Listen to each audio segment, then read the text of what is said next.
રાજસ્થાનના ચુરુ હેડક્વાર્ટરના રેગર બસ્તીમાં રહેતો બાલકિશન રાબેતા મુજબ બેંકમાં ઈ મિત્ર રોકડ જમા કરાવવા આવ્યો હતો.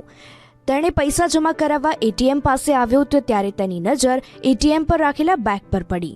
તેણે પેકેટ ખોલ્યું તો 500ની નોટના 10 બંડલો જોયા અને તરત જ તેણે બેંકના મેનેજરને જાણ કરી.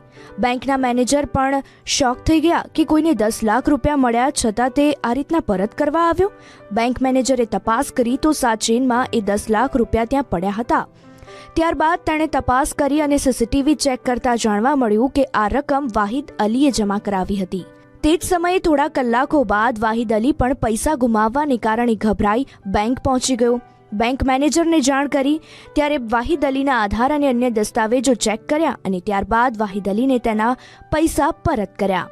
સમગ્ર ઘટનાની જાણ કરવામાં આવી ત્યારે વાહિદ અલીએ પણ બાલકિશનનો દિલથી આભાર માન્યો.